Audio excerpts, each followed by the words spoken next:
Josh Wolf has this phrase where he says, chips on shoulders equals chips in pockets. Basically, is when you meet an entrepreneur who's got an uncurable, unhealable, identity wound, that ends up being somebody who ends up doing really well.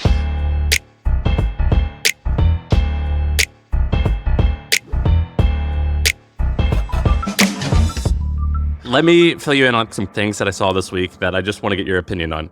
Sam Lessin. So Sam Lessin, I think he was like an early Facebook employee and now he's an investor. He says a lot of interesting stuff. So he did this tweet where he talked about revenge businesses, people who have started stuff because they want to get revenge. And an example of this is this guy named Parker Conrad. Basically, he started this company called Zenefits, which was a fast-growing company. It kicked ass, whatever. He gets fired because it was like a broy culture. There was like people caught like having sex in like the stairwells, like people doing drunk, dumb shit. Like there was also like some compliancy issues of like not everyone was like compliant. And so he got fired. And so he starts this new company called Rippling, which has taken off like a rocket. And Sam Lessin, I guess, invested in it. Same with Palmer Luckey. Guy got fired from Facebook. He started Oculus. Now starts, what's it called? Anduril? Yeah, Anduril. Yeah. And so anyway, Sam Lessin has this really cool line. He says, if you have in your diligence checklist, is this company a form of deep revenge? The answer is yes. Cut the check. And the reason I'm bringing this up is because oftentimes you'll talk to someone and they'll say, hey man, you got a lot of hate in your heart. You got to let that out. You can't, right. you can't hold that in your heart. You can't like live with that. I've taken the opposite approach for like the last handful of years. I actually think that hate, if you have in your heart, it can be really useful. Like revenge and rage is like a very useful feeling. So is shame. People will be like, why are you guilting someone into like doing this or that? I'm like, well, guilt is a wonderful emotion to improve. And I wanted to get your opinion on his take here. I mean, I think it's honestly kind of genius. And I think people don't like to say things like this, but there are a bunch of heuristics for investing that sound so stupid or sound inappropriate, but are actually true and useful.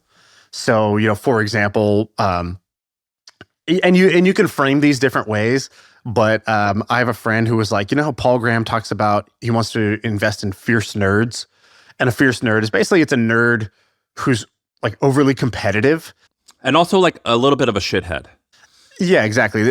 Doesn't is looking to sort of break the system, beat the system, is overly competitive, maybe unrefined in certain other areas of their life, but that's what you want. And my friend was like, yeah, I look for fierce nerds who love money. He's like, specifically the who love money is a multiplier on the fierce nerd concept. And, we've joked on this pod before about like, if in your pitch deck, I'm like, okay, went on a Mormon mission, or like, grew up in, a Slavic country, Eastern Europe. I'm like, yep, little plus points are going off in my head. These are green flags in my head. It's not a for sure yes, but like, I'm not stupid. Like eventually you realize, goddamn, these people from Utah can sell. Or wow, these programmers from this area of the country are pretty badass.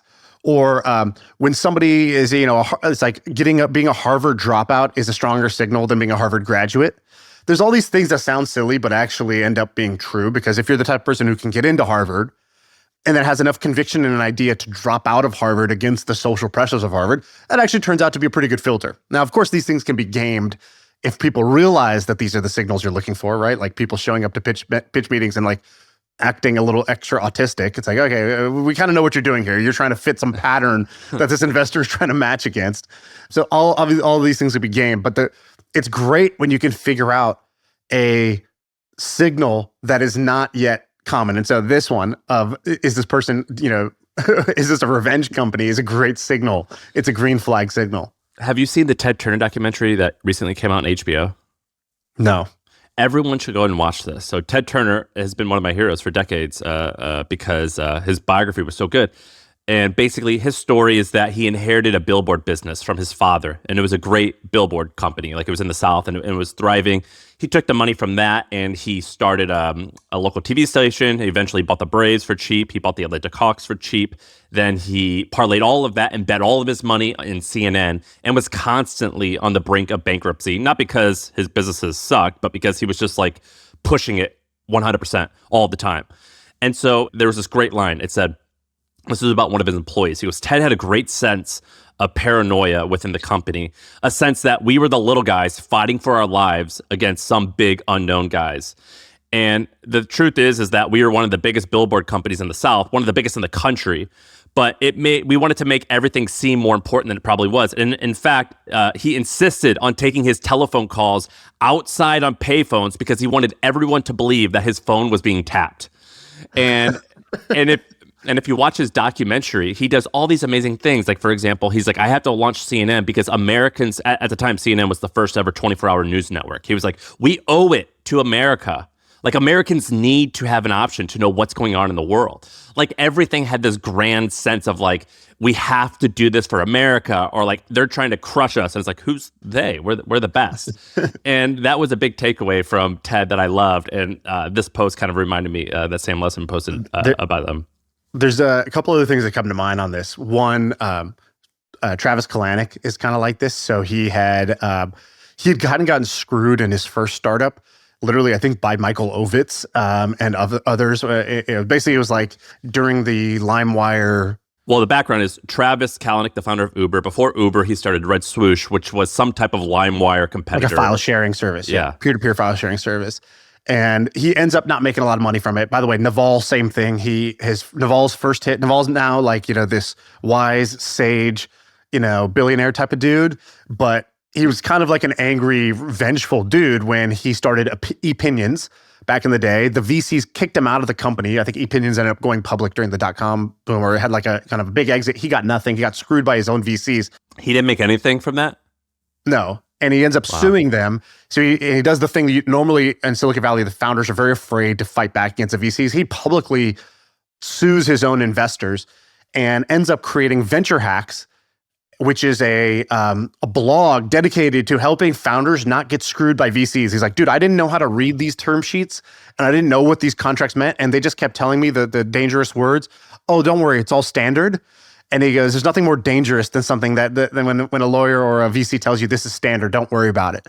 And he goes, what was standard ended up getting me screwed. So he starts Venture Hacks, a blog, and that leads to AngelList, which basically took the power away from, in many ways, the VCs and gave it to angel investors, the founders. It created a marketplace. So, it created more transparency, more liquidity, more competition in that marketplace. And AngelList becomes a multi-billion-dollar company. Elon is on a revenge tour right now. Literally, the Democrats were attacking him, or demonizing him, suing Tesla and SpaceX and all of his companies, and adding more and more regulation. And so he just flips the script, goes all in on Trump, goes on a revenge tour. Now he's basically like a de facto president, and he's now going in with Doge, trying to like rip out the guts of the bureaucracy, right? Like. These revenge tours are really, really strong. Josh Wolf has this phrase where he says, chips on shoulders equals chips in pockets. Basically, is when you meet an entrepreneur who's got a deep chip on the shoulder and it's sort of an uncurable, unhealable, identity wound, that ends up being somebody who ends up doing really well. Dude, that's a 10 out of 10 phrase, by the way. Chips and shoulders is chips in pockets? Yeah, that's a beautiful. He knocked that one out the park. It's a good one. And I've actually had trouble with this. I used to go the other way. We would meet somebody and they would say something that just sounded like, oh, dude, there's a part of you that's broken inside. Or like, you're really carrying this revenge against somebody. I used to try to convince them that that's not, they shouldn't hold that, or be like, this person, they're not like mature, they're not wise to it. And I immediately missed out on several big opportunities. And again, in that moment, my reaction is to either judge, which gets you nowhere, or distance myself and say, all right, this person's they're not like-minded. They're not seeing the world the way I'm seeing it. And now what I've realized is, no, I need the exact opposite reaction. You go really close to that person and you hand them a check and you say, can I be a part of what you're doing? I'd like for your crazy psychosis to be to my financial benefit. And so I'll give you an example. So I'm very close with this person, and they have basically made something. They had a bankruptcy back in their 20s, late 20s, I think. So they were doing really well, got to like a $25 million net worth, but were overextended. They're in the real estate game. We're a little bit overextended. They were doing development on behalf of this person who was expanding. There's like a guy who was expanding a bunch of locations. So he's like, cool, you're going to do 15 locations? Great, I'm in. I'll go buy these and I'll develop them for you. And then that guy got in trouble. That guy went to jail. So now he's holding the bag on these 15 locations that could only be used for one type of business. All right, my friends. So a lot of you guys who listen to this show, you listen because you want to start a company, but you're not sure what idea to choose, or you may not even have an idea. And you like our podcast, My First Million, because we've done a lot of the work for you on researching all these business ideas. Well, my friends, we've made life a lot easier for you because HubSpot, they just put together an entire list of all the resources that you can use to find a market opportunity to validate for your next business idea. So if you're looking for a market size calculator or tools to identify market trends or a huge list of ideas to get started. So if you're interested, there's a link below, click it, and you can have access to the whole thing. It's completely free. Now back to the show. So you're saying like, it was like some guy, let's say it's like a fast food franchise, was like, I'm going to be creating like 50 locations or whatever. Well, you go develop them and I'll meet you there. They did deal 1, it was great. Deal 2, it was great. Yeah. Deal 3 was great. And so he goes, awesome. You want to do 18 more of these boxes? Yeah. Great. And he goes and gets them permitted for this exact thing. He does exactly what he's supposed to do as the real estate developer. But then that guy got in trouble for tax. He hadn't been paying his taxes or whatever. He can no longer do this. So now he's on the hook for like whatever, 18 payments for a business he can't run and he can't use for any other purpose, and he can't really sell it because it's distressed. And this happened right in 2008 when the bank crisis happens. And so nobody's investing in real estate anymore. So he gets like, basically, this series of events ends up going bankrupt. Well, he has a traumatic experience and he goes bankrupt. Not only goes bankrupt, I think he was engaged or just gotten married. And all of a sudden, he's back in his childhood bedroom with his wife. They've had to move back to his parents' bedroom. He's sort of ashamed of that. And he had a $25 million net worth before that? Yeah. And buying like $1 million engagement ring, like that kind of thing. And they turn off the lights to go to bed, and he's telling her, I promise you, I will figure out a way. Like, I don't care what the hell I have to do. I will fight back. I will figure out a way to make this right. Give me 9 months. We're going to be here for 9 months in this room and like whatever. And he gives her this inspiring speech, this like gladiator speech. And then he turns off the lights. It's like, oh, and shit. Like he had like the stars from like his, those like sticker stars on the ceiling, the neon ones, that they start glowing and they just crack up laughing. And he's like, oh my God, where am I?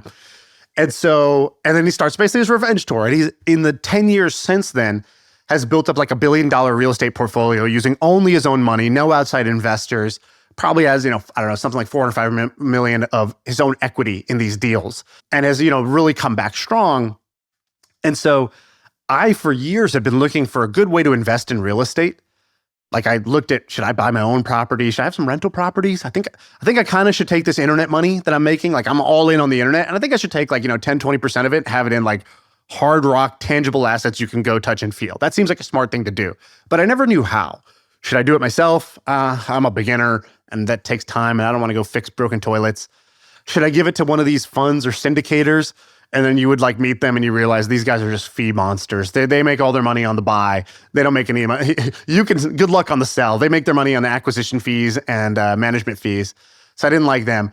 And then when this guy was like, hey, do you want to do a deal with me? I was like, I'm all in, because the chip on this guy's shoulder of proving his dad wrong and like coming back from that bankruptcy and all of this, like, even though today he's super wealthy, he'll never stop. If you're a grown man who knows what it feels like to sleep with your wife in a twin bed, like, that sticks with you, like the feeling of like exposed ankles of blankets that don't cover your ankles stays with you. If you've ever had to call top bunk with your wife, yeah, you've experienced a trauma that I would like to invest in. Yeah. When we were selling the Milk Road, I remember talking to, I think I could say this. I remember talking to some of the potential buyers. And was like, wow, you've been really successful. And I was like, what? And I'd try to get to the root. What was the motivation? Like, why did you even go this path? Was it just you had an idea or you wanted to solve this problem? And I talked to 2 people, and one was like, no, this girl rejected me in 9th grade. And I just remember thinking like, F that, like, I'm going to become somebody. And he's like, yeah, I know it sounds stupid. And like, it was stupid, but it was effective. And the other one said the same thing. He's like, I was trying to live in a house. We had 6 friends and we were all like, hey, let's live together next year. And then we found this awesome house, but it was a 5-bed house. And they were like, hey man, it's only 5 beds. He's like, I realized I was in the bottom of my group and I was like, F those guys. Like every night they're having fun in that house, I am going to be building an empire. And I remember just thinking like, really? First of all, that was like 20 years ago, 15 years ago. Like that still that still motivates you. And like, don't you feel kind of silly that bothers you so much? Like, and they were like, no, I feel they were silly for ever counting me out. And I was like, wow, okay. I am not wired like these people. I am not fueled by the same rage and like kind of revenge instincts. And I'm not saying that's the only thing that motivated them, but the fact that that was there still 15 years later was very surprising to me. And I've now learned to bet on it. I think that I'm not surprised that you've never had issues because I've said this a bunch of times. You're very emotionally healthy. Dude, I use rage and like guilt and like I want to nicotine. I want and nicotine. No, and I want to get back against someone. Like there's times that I remember my big brother like saying something smart aleck to me, and I still feel that like, oh, I'm gonna prove you wrong. Like I still feel it. Yeah, that shit runs deep, but it is pretty helpful. It makes you pretty miserable at life, but it makes you like fairly productive. I'm not gonna lie, I'm kind of jealous about it. Like I think on the whole, it's probably good I don't have that, but it does seem kind of badass when I hear it. It takes like it's crazy what happens. So you know how I hate flying. I went through like 10 years of therapy to figure out why I don't like. I'm so claustrophobic. It comes down to when I was like in second grade. My brother put me in a full Nelson. You know, like a full Nelson with like your big brother's picture, and he dipped me underwater in our pool. And he was like, like teasing me, but I sucked in a little bit of water and I legitimately felt like I was drowning. I distinctly remember like, I'm dying right now. I'm about to die. And he kept dunking me and I was like, you fucking asshole. Like I'm dying right now. And like, it's crazy how little moments like, and since then, by the way, I cannot stand elevators. I don't like taking subways. You'll swim.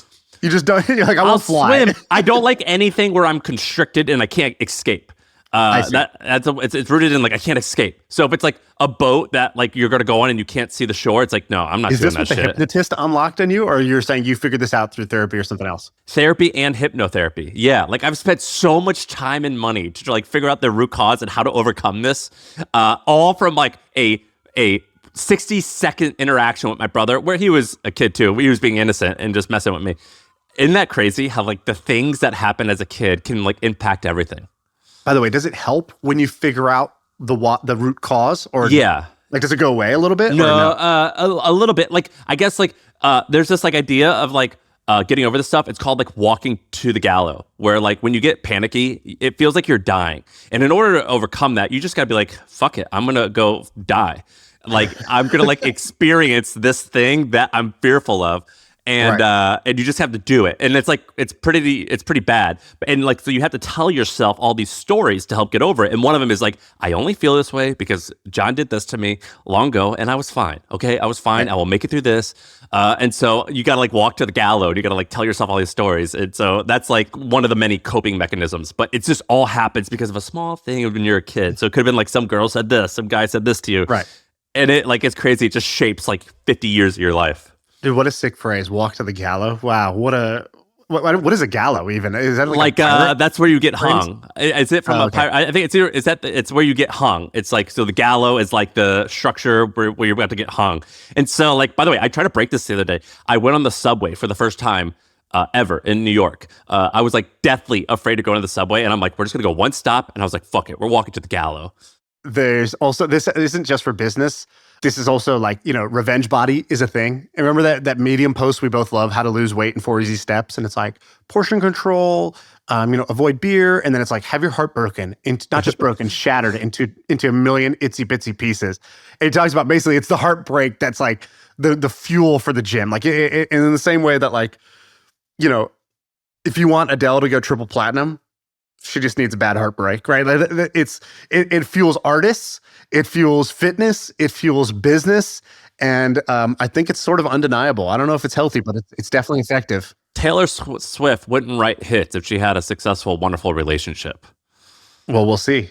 Travis Kelce, we're all rooting for you. She hasn't had any new hits yet. She has hits for a reason. All right, what else you got? All right, so something a little bit happier. I saw this on 60 Minutes, I think 2 weeks ago. I cannot stop thinking about this. So let me fill you in on this story. So there's a small country called Bhutan. Bhutan is in between India and China. So it's between these behemoth countries, and because of that, a lot of people don't know about it. And it's tiny, half the size of Indiana. It's tiny. I think their stock market is 18 companies, and the total market cap of their stock market is $800 million, which is 1/70,000th the size of the US stock market. So it's like the super small country. In fact, I read that in 1999, that was the first year they got TV. So it's like this tiny country. Well, in the 70s, the king of Bhutan did a diplomatic trip to India. And according to the story, this Indian reporter goes, "Hey, king, we're neighbors, but I don't know anything about you. Like, what's your deal? What are you about? In fact, what's your gross national product? Like, tell me, what are you guys known for?" And he goes, "Gross national product? What? What are you talking about? GDP? What are you saying? In Bhutan, gross national happiness is more important than gross national product." And it was this like offhanded comment that he made saying their biggest export is happiness. We care about happiness. And that totally hit. It went viral. Everyone was like, this little country is they must be the happiest place on earth. The king says that they care more about gross national happiness than money. And the king was like, oh, people like really resonate with that. Let's make that our thing. And so over the next 5-10 years, they actually implement this and make this their thing. And so in this country, Bhutan, to this day, every 5 years, surveyors travel the country and they ask the people about education level, salary, and material possessions. So like a lot of like normal stuff. But then they also say like, do you have negative thoughts? Do you have positive thoughts? How much time do you spend working? How much time do you spend praying and sleeping? And the data that they get is factor in to a lot of their a lot of the rules and things like that they make. And I thought it was like a great story about how you can care about things that aren't seemingly important, like happiness. And I had, well, you know what I mean? Like, it's like, we care about like money All and like stuff. Yeah, the touchy-feely. Yeah. And there is a few critiques, which is like, according to the World Happiness Report, Bhutan is like average. Like, it's like not kicking ass. But like, I don't know if that's a matter of like different ways of measuring things like that. Because happiness is like a way, like it's kind of hard to measure happiness. Is it like that fleeting moment that you feel in like the 30 seconds after you've eaten a good meal? Or is it like, I feel contentment, whatever. But I thought it was cool for 3 reasons. One, the king just said some shit and it hit and he ran with it. Like, been there, bro. I feel that. Yeah, it becomes a thing, right? Yeah, it's like wearing a certain outfit in 4th grade, and you're like, I guess this is my identity. I guess I'm a high sock guy. Yeah, huh? like the chain wall is my guy. Like I'm a chain wall guy. Like that's just my thing. Because a teacher said that. The second thing is that I do think it's like pretty fascinating that in a culture that you and I are part of, and America's particularly because we're such hard workers. It's all about work, work, work. But that's not really like the point of all this. It's like to be happy. So I thought it was cool that they're measuring that. But another third and final thing that this makes this interesting. Have you ever heard of a pairing metric?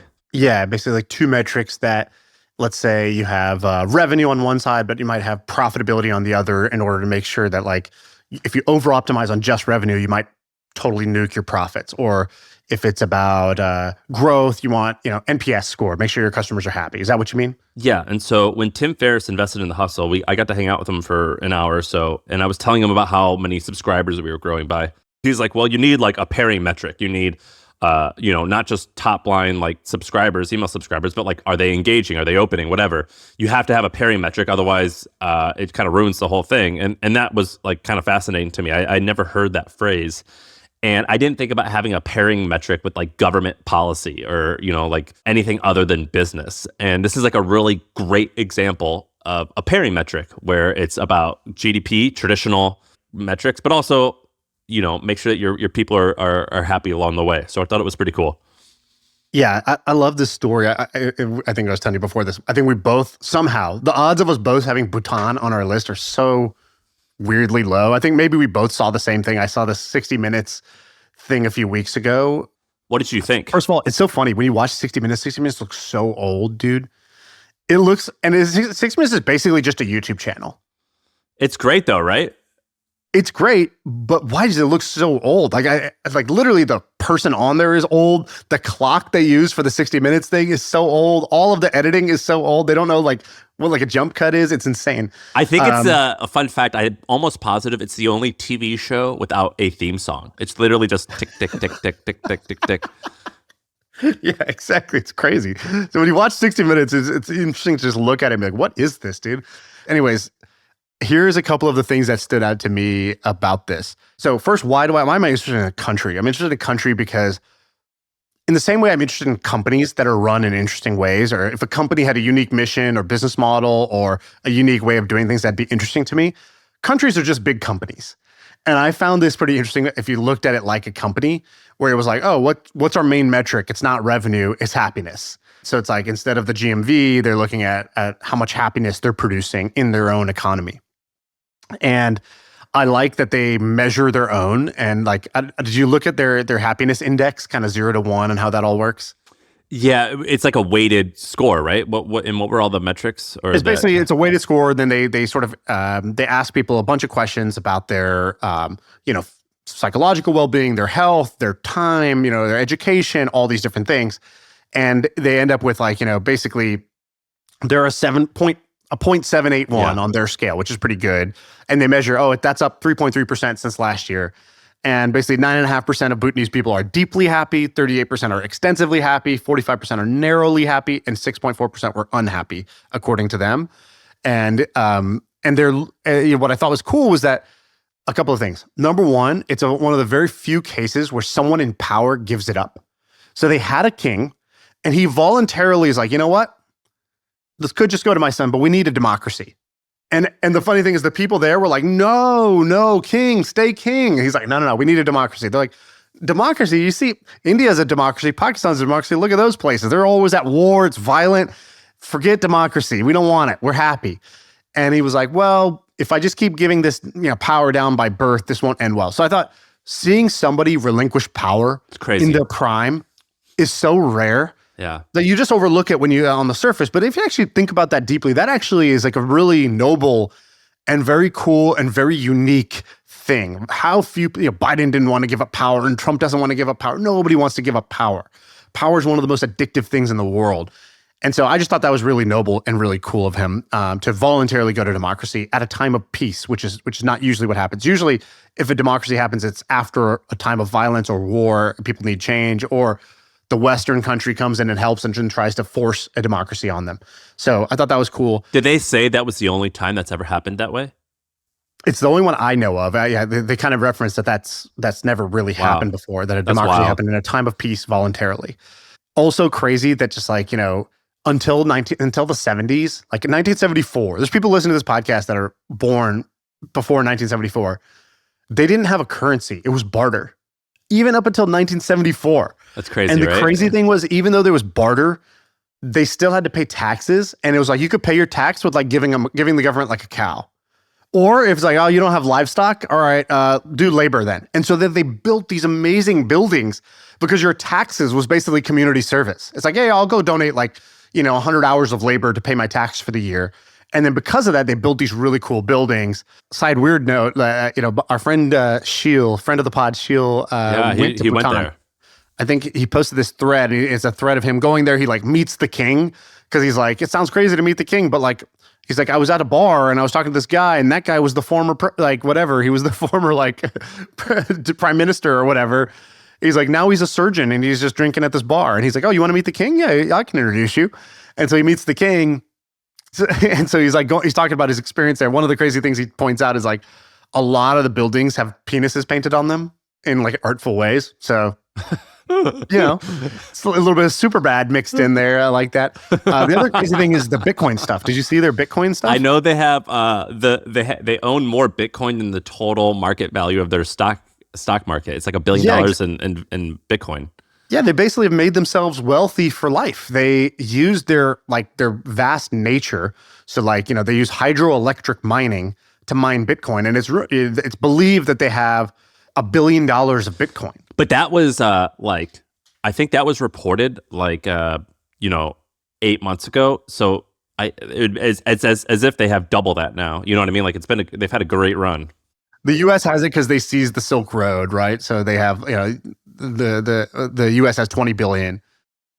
China has 20 billion. UK has 6 billion. El Salvador, which has been buying and holding Bitcoin, has And 6,000. and the guy on that 60 Minutes show, he did a great job of saying, he's like, we're human. We still want to be rich and we want stuff and we want all this other stuff. We also want to be happy.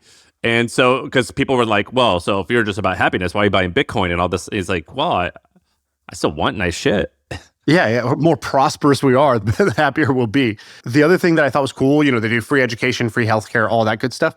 But they also were like, hey, 60% of the land is going to be like dedicated to nature. But there's no, I think they don't allow mountain climbing. They like have these amazing mountains because they're in the Himalayas. Yeah. But you're not allowed to, and he said this great line. He goes, nature is not meant to be conquered. He's like, man has this thirst to just conquer everything. Oh, there's a mountain, I got to climb it and put my flag on the top. And they just had a different attitude. It's like, nature is beautiful. It's meant to be enjoyed, it's sacred. It's meant to be sort of revered and not conquered. And I just thought, man, these people roll to a different beat, and I respect it. I'm glad that these little experiments live. I had the exact same feeling, which is I saw him talk, and they sort of fit a lot of the stereotypes that you would have with like a Nepal, the Dalai Lama, like this like wise, and I think they're like they have like a national outfit or something like that, and it looks like the boot, and they are Buddhists, but it looks like that like whatever the Dalai Lama like the shawl or whatever he wears. So they Jinko like jeans. Yeah. We love Jinko. Yeah. The national sport is grinding. They had this like cool vibe of like wisdom and shit, and it was very shocking to see that because I'm like watching this on a Sunday night as I'm gearing up to talk about money and gearing up to get after and crush the week, and then I see this guy who was like talk about happiness and shit, and I was like, this is incredibly refreshing. It was pretty cool. It seems like a great country. I think, by the way, there's all these like other downsides. I think Sheil even said, he was like, it's a pain in the ass to get there. Like, I don't even think they have an international airport. Like the roads are not very developed. Like there's other things. When you prioritize happiness above all, maybe your roads kind of suck. Yeah. So like, it was pretty sick, dude. I thought it was great. I was very inspired. So I wanted to bring up Bhutan. Well, there is one other piece to it, which I guess a bunch of young people are leaving the country. Did you see that part? I didn't fully follow that, but they were then going to build a new city in Bhutan, the mindfulness city. And it was going to be like they launched like $100 million bond, and then they're basically trying to make it a city where it's like walking and cycling and green spaces for meditation and mindfulness-based education and ecotourism, like all the shit Balaji talks about with like a network state, or like the Praxis guys are trying to do. These guys, Bhutan is building a new city with like its own cultural values, trying to use that to attract people to the country. Well, you want to hear a funny story is Balaji is, and a lot of these crypto guys are in on this new thing called American Colossus. It's that monument that they're proposing that they build in the Bay Area. I don't know if it will never get built, very likely, but the same architect who's on board with that is doing that was the guy in the 60 Minutes episode. He's the guy who's building Bhutan's new city. And so there is this like weird crossover of the crypto guys and these people who are like, what would a new city look like, and Bhutan. Right. Yeah, it's pretty inspiring, honestly. It makes you think bigger, right? It makes you think about things that you just take for granted. They just seem set in stone. They seem like they were already here. They'll always be here. It always was this way. It'll always be this way.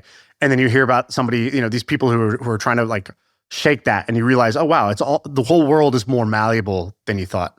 Yeah, and they also were approaching it in an interesting way with their new city. I forget the quotes, but he said something about how he's like, we know that this is like a 50-year project. Like, we're going to go slow because we don't want to hurt the environment. And it was, and the guy was like, but you're going to be dead when they like do that. And he was like, isn't that awesome? That's something will like outlive me. Like they had so if you're listening to this, it's on YouTube for free. So Google Bhutan 60 Minutes. It was like an awesome segment. All right. Now that we talked about Bhutan and happiness and how there's more to life than money, can I tell you about one of the most ruthless, capitalist, bloodthirsty moves that I've seen in a while?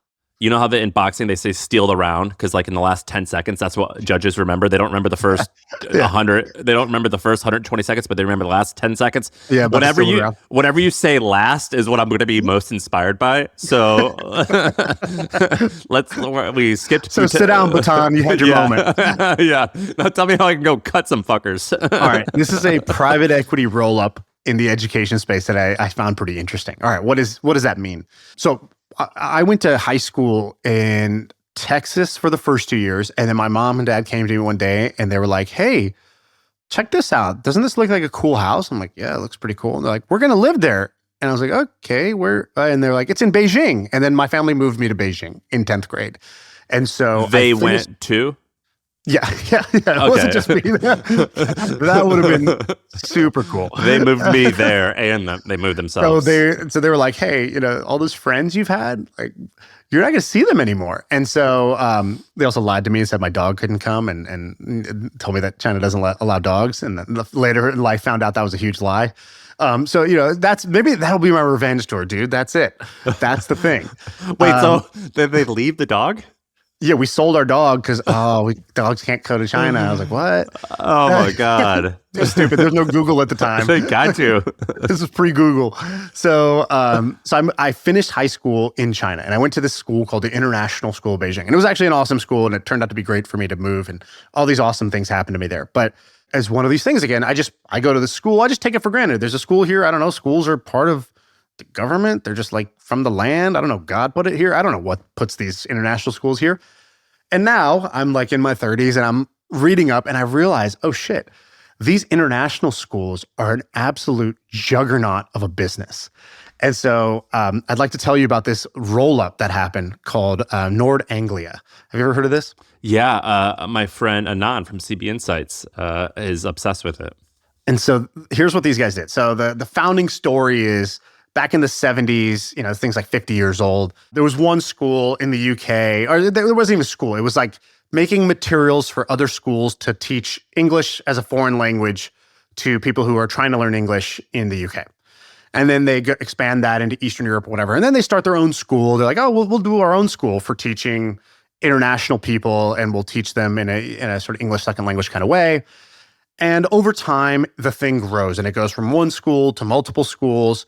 And they create this like business that eventually becomes a $14 billion conglomerate of 80 plus international private schools. Can you say the name one more time? Nord Anglia, Nord, and then Anglia is Anglia. So what do they do? And by the way, remember when IMG sold IMG, which is like the sports prep academy, and it sold for $1 billion? We're like, wow, Nord Anglia bought it. So this bought IMG. And the reason they bought IMG, they're like, IMG is a really cool sports-focused brand, but it's all in the US.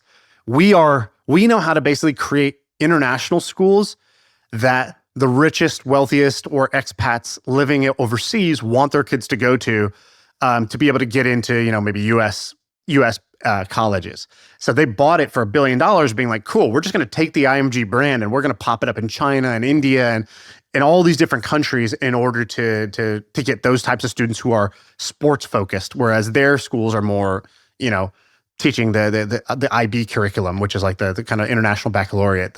It's the equivalent of AP in the United States is IB. So like I took the IB program. But the cool thing about this business is actually for the first 10 years, it was just a slow burn.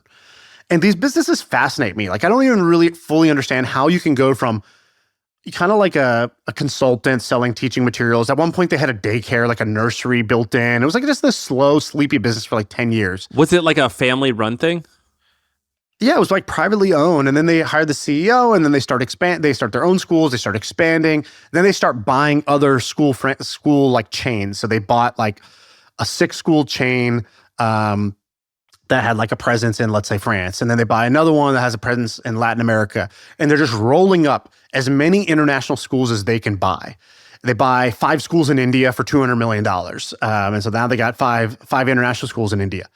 And basically this company ended up going public and then had a take private offer, and now is valued at $14 billion, which is pretty wild. And there's one PE firm, this Swedish private equity firm that has just made an absolute killing. It's called EQT on this entire like 20-year run of this business. So, let's say here's the timeline. 1970s, it's teacher training and language programs. 1990s. So now this is like, 20 years into the business. They pivot to owning and operating their own international schools. 2008, now another 18 years goes by. The Swedish PE firm comes in, gives them a bunch of money to rapidly go expand and acquire schools. 2014, they go public. 2017, they go private again for $4 billion. 2024, it's acquired $14.5 billion. And 2008, when they did the private equity round, they were at 40 million in EBITDA and about 200 million in revenue. And so these things trade at like 8.5x EBITDA basically, and they only own like 10% of the international school market. Still, 90% of the international school market is fragmented and not owned by anybody. Well, now they do $1 billion in revenue, it said. Yeah, now they do $1 billion in revenue with hundreds of millions in EBITDA, and actually, I think it might even be even more than that. But like, just to give you an example, here's a slide. But like, this is like one of their schools, so they show like the profitability of a school. This is one of their case studies. So it's like Dubai. They open an international school in Dubai. They opened it in 2014. It took $7.5 million to build it and open it. And then basically they break even in year 2/year 3. And then it's basically making 55% net, cash on cash once it's at that mature level, once they get the enrollment up to like 1,400, 1,500 students. And so you could see like the enrollment basically by year 3, they're at almost 1,400 students, so almost at capacity. How do they convince parents that they're worth it? Because like with school, it's tradition usually is what gets people to buy in. So it's kind of the same thing. So if you go look at their pitch, it's basically that, we have the best run schools. Our kids get into top tier colleges, and X percent of them, a huge like 90-something% of them graduate.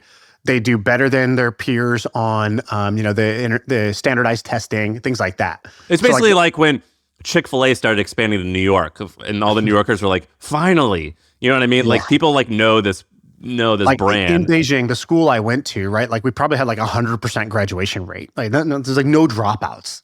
Everybody graduates, and then like 98% went to college. So it's like compared to like a normal school, the whole school I was going to in Houston before that probably was like 75% graduation, and less than 50% would enroll in college the next year. And then the school I went to, that's like a first grade through 12th grade school, and every year you're basically paying college tuition. It was like $40,000 a year to go there as a first grader and as a second grader and as a third grader, as a fourth grader. But like the way my parents afforded to go there was the same way that many students did, which is when companies bring you overseas, because let's say my dad worked for a company, they wanted him to relocate to like build up their business in China. Then the company basically pays for your kid's education as part of the relocation package. And that's like a really good perk. That's the perk. And so, and so these schools basically, it's kind of like US schools. How they make their money is because the government will give like student loans to anybody. Like anybody can get a student loan. So you can get like, $200,000 of debt to go to the school. Whether you're going to be able to pay that off or not, doesn't matter. So the schools are like, great. That's why tuitions keep going up, because they're like, awesome. The government will just keep paying for this. This is amazing. International schools work largely the same way, which is it's either very wealthy people there who want their kids to go abroad. Like if you're very wealthy in Indonesia or China or India, you want your kids to study in the United States. And you're probably, like very, very rich. And so you're happy to pay, $40,000 a year for like elite education, or the companies are paying for it. So it's this beautiful business model where you're only catering to that top kind of 1%. And interestingly, I think that there's actually a blue zone in America, because when you think of a for-profit university, I think of University of Phoenix. Yeah. I think bad. I think they're the ones who let everyone in. And they just buy all the Facebook ads and Google ads, and it's slimy. But for some reason, when I look at these schools, I think prestige. I think right. like it can be done well. Do you know what I mean? The one I want to do, or like I've been very like tempted to do, is the modern day film school. So like film schools exist in the States, and you can go to USC or UCLA. These are like the famous ones that you can go to. But like media and content has changed dramatically from when those schools were founded, right? And credentials are less important, I would think. And credentials are way less important. And back then, let's say you were a student in the 80s and you wanted to work in film someday. Well, when you were in school, you really had no shot. You could go be an intern somewhere, maybe hold up, you're holding the lamp, in the back, and you're holding the light. And that's like all you would be qualified to do. Today, let's say you want to be good at creating films or content or music or whatever. You could literally be publishing on YouTube, on TikTok, on Instagram, on Spotify. You can be publishing everywhere, and actually, like, you could be in the market. You can be a player. The day you have the idea to do it, you could be published that night. You could be 14 years old and you could be the best in the world at doing Twitch streams or whatever it is, right? Like, and so and the number one dream of young kids is to be a content creator. It's the number one aspirational profession, which you could judge and say that's stupid or whatever you want. The dream is the dream. That means there's a lot of demand for people who want to learn this. Why don't I go to Mr. Beast? Why don't I go to Jimmy and say, hey, why don't you create with your brand a university that is the modern day, like, content creation skill stack? So it's all the things you need to know, right? Videography, photography, script writing, editing, sound production, music production, all the creative arts basically, but do them in a way where it's like a 2-year program. It's like a business school. So it's 2 years and it's all project based. Like, you go there and you have access to all the equipment, which you normally can't afford as a young person, like the best cameras, the best recording studios, the best editors, terminals, all that stuff. Animators. And then there's people who have different disciplines. One guy wants to be an animator, one guy wants to be an editor, the other person wants to be a talent, whatever it is. And you work together on projects, you create content, you actually put it out on the networks, and you get judged based on the number of projects you create, the quality of the projects you create. You're getting real feedback along the way. And then you have mentors or teachers like a Mr. Beast or like others who are going to like drop in and basically teach you some of the fundamentals of maybe storytelling or different things that actually you need to do. And I think if you did this, I mean, just the math of this stuff is pretty crazy, right? Like, you get 5,000 or 10,000 people coming to your school, and it's, $25K a year for 2 years. That's that one batch of kids, 10,000 people in a class. If they're paying $25K a year for 2 years, that's $500 million in revenue. What stopped you from doing this? You seem pretty hyped up on it, and it seems like a very logical thing. Well, I had the idea like 4 days ago, so that's probably just no. new idea. You've been talking about specifically the media thing. Like, I've always been interested. Like, what would you do if you did a new school? I always thought of it in terms of entrepreneurship, but I actually think a more like trade school style school is better. For sure. Because you can only teaching entrepreneurship is hard because there's not a class for business really. The business school doesn't teach you business; it teaches you management. Like, what you think of as Harvard Business School is actually a middle management to senior management training program, right? That's what that is. So I think when you actually learn a skill and learn a trade, that's good. The skill of business takes a lot of time, and it's not one skill. It's like 15. It's a bundle of like 15 skills. You got to know a little bit about strategy and negotiation and marketing and building and managing and all these things. So I think this trade school style is much better. There's an interesting example of this, by the way. Do you know what Full Sail University is? Yes. So I'm looking up ITT Tech, but I'm also looking at Full Sail. I know a few people that went to Full Sail, and they had great things to say. Yeah, so Full Sail is kind of it's at that scale. So 25,000 undergrads, it's $26,000 a year.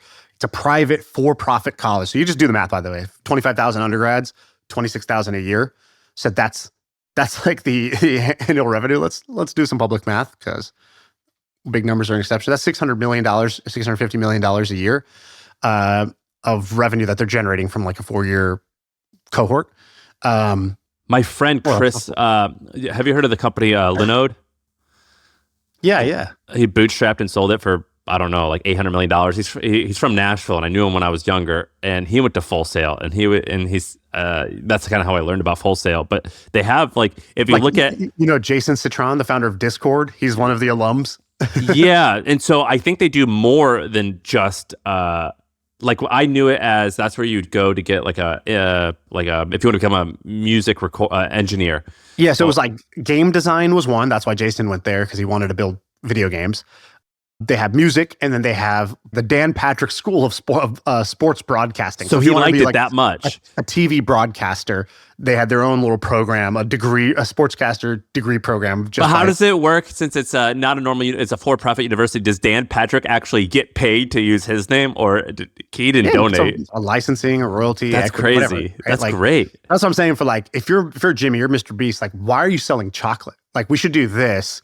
And we just need to find like an operator and do it with a physical campus and like do the whole thing, right? Make the whole thing happen. And there's like an enormous talent economy that needs to be made, not just for people who themselves want to be a famous YouTuber, but every single company has to create content. Content is marketing. And so any company that needs, go look at every corporation from, like Nestle down to your, nearby eyebrow waxing place. They're all got an Instagram. They all got a TikTok. They're all posting content on there. And so every company needs media creation talents, and nobody teaches you that. Today it's something you learn on your own outside of school, using your own social media as a testing ground. And I think that's a little bit crazy given the value of this thing. And so I think, it's the type of thing that could be built and be a, multi-billion-dollar business within 3 or 4 years easily. Getting 5,000 or 10,000 people to enroll is not hard for something like this, because it has tangible value too. Like when you walk out, not only will you have these hard skills on, actual content creation, all the bucket of content creation skills, but like you're highly employable. So whether you become a creator or you go get a job, like you're highly employable with a set of skills, especially if you make it elite. Like, don't make it University of Phoenix. Make it more like Harvard, where it's like, oh, where do the talented people go, right? What's it, like Juilliard?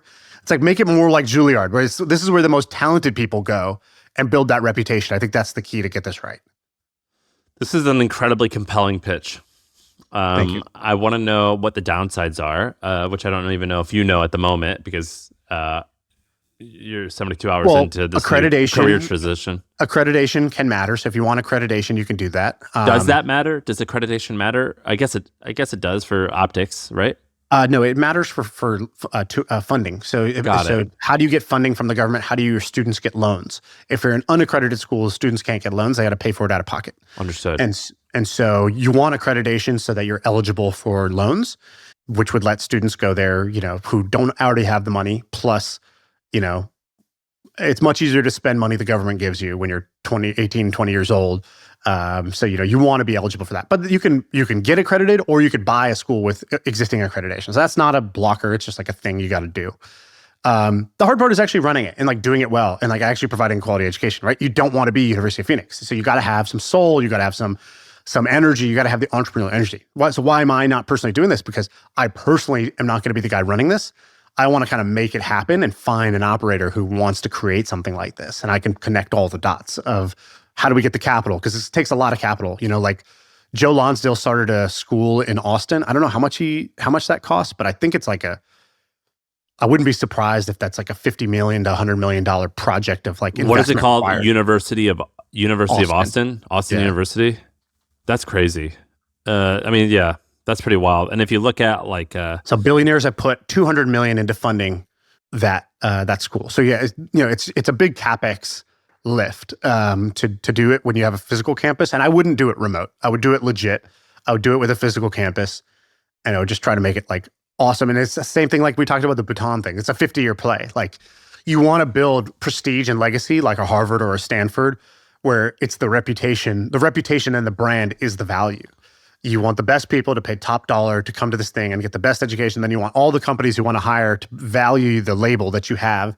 So to do that, you have to assume you're going to be, you want to do something that peaks, like 50 years later in terms of brand prestige. Yeah, that's like an interesting thing, by the way. So there's like been a lot of times where people will sign up for a university, and the goal is that after 10 or 15 years, the brand name has elevated, so you bought the price before it was full. Right. It's just like investing in a stock. And then there's other times when a university will have 30 under 30. Yeah, where a university will have a protest or something will happen and it hurts the brand. And you're like, for example, let's say you graduated from Columbia, you're like, shit, like it's a controversial place right now. I bought this brand. Is that now worth less than what I was anticipating? And so there's this weird, that is like an interesting way to look at building a university brand of like, I have to increase the value for, so I can justify that the people buying, they actually bought it when it was cheaper as opposed to what it is worth in 20 years. Dude, did you see Bill Ackman did a presentation about Harvard? Did you see this? No. What did he say? Oh my God. All right. Well, I know we're supposed to wrap up, but this is honestly incredible. Jim Grant asked me to give a talk on Harvard, buy, sell, or hold. In the same way you would do with a stock. I think the Harvard motto or slogan is Veritas, and the title is Veritas ? Because he's on this like anti-Harvard crusade right now. What's Veritas mean? Forever? Truth, I think. Truth. And so he breaks it down like it's a company. The business of Harvard College is providing education to students. And then it has like a graph. It's like enrollment has been flat over the last 20 years. Faculty growth has been modest, growing at 0.5%. But administration growth has grown by 40% in 20 years. So he's like, basically like, oh, you're not growing students, but you're growing your admin, your OpEx on the back end, right? And analyzing it like a business. This is amazing. And the cost has grown. Basically, the cost has doubled in 20 years. He says you're growing by increasing prices, not by increasing the number of customers served. Exactly. And then he breaks down the P&L. He breaks down where's the revenue stream. So how much is coming from donations versus tuition. How much of your faculty has diverse viewpoints. I mean, really, obviously his agenda in this whole thing was to basically be like, Harvard has gone too woke and the administration has gone like rogue and you're ruining the brand and the mission of Harvard. He says the operating margin would be a negative 40% without distributions from its endowment. Yeah. And it says in 1643, that's how old Harvard is. In 1643, Harvard's first mission was set up simply as Veritas or truth. And he's got this old screenshot of like a hand-drawn logo of the shield. And then he reads like the laws, liberties, and orders of Harvard College. And it's like this handwritten document about, the goal was to encourage Harvard students to seek wisdom. And he's basically saying like, then he shows how the mission charter has changed. So in 2020, it was, instead of about seeking truth, it was like, it removed a bunch of references to the 1650 charter and basically left it as more of like a DEI style mission. Yeah. And he's like, paying attention to that. So, he's like, what happened to new ideas? What happened to the truth? And then he goes and he just breaks down like also like even in the faculty growth, he's like, cool. Is it growth in computer science teachers or is it growth in African-American studies? Which, he basically shows like African-American studies grew like crazy compared to economics or computer science. But then he's looking at the number of degrees that people are getting, and that's not growing. So he's like, your supply is not meeting the demand of the consumer. Your supply is growing arbitrarily, not to match demand. Like I think there was only what was it like? There was 1 degree recipient in 2023 in African American studies and 57 faculty. This is wild. And here, if you go down all the way to the last slide, his verdict, he says, is Harvard a buy, sell, or hold? And his verdict as of now is Harvard is a hold. It still has many positive attributes. It has a strong brand, 400-year operating history, $51 billion endowment, and huge real estate. But it has many challenges. The quality of the education has deteriorated. There's so many competitors. Many talented people aren't going to traditional universities. They've misallocated resources, and the endowment has been a chronic underperformer. This is a very interesting way to look at many, many, many different decisions in life that are beyond just money. How awesome is this? This is the greatest. This is a fantastic way to think.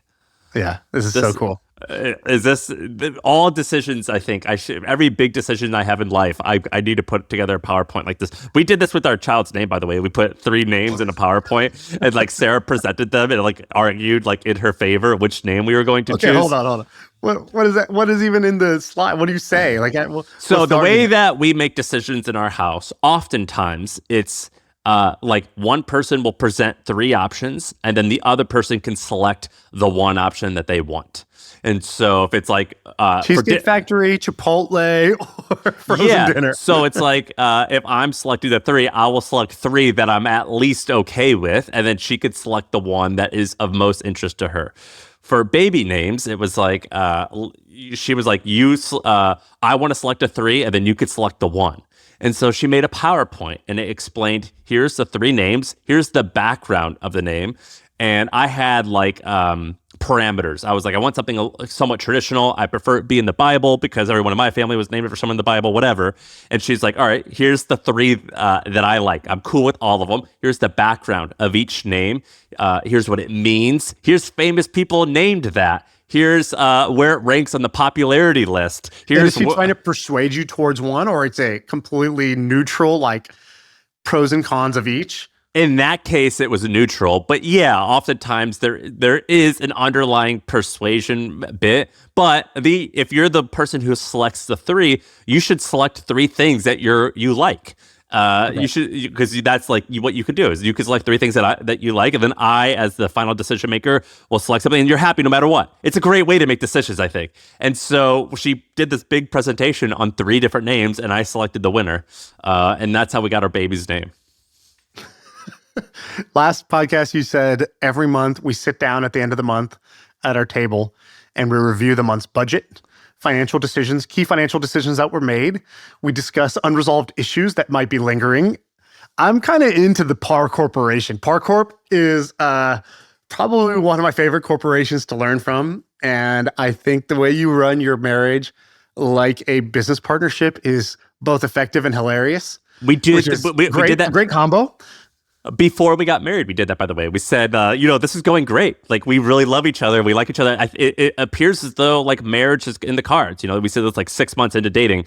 Write down where you want to be in 10 years. Like, what do you want to do? Like, how do you want to raise a family? Where do you want to live? And we, like, made sure that, like, our wants and our interests, like, we're like, all right, like, we disagree here, but, like, that's okay. I'm malleable there. But here's, like, a deal breaker. What do you feel about that? So for hers, it was like, I want to raise children in the New York area so I can be around my family. That's a deal breaker. And I was like, yeah, that's cool. I could fuck with that. Right. And so, yeah, we do this type of stuff. It feels cold. I don't even like talking about it because people think, because like it feels cold. But dude, this shit works. These type of like discussions where it's like, all right, now's the period to discuss this. You have the floor. Right.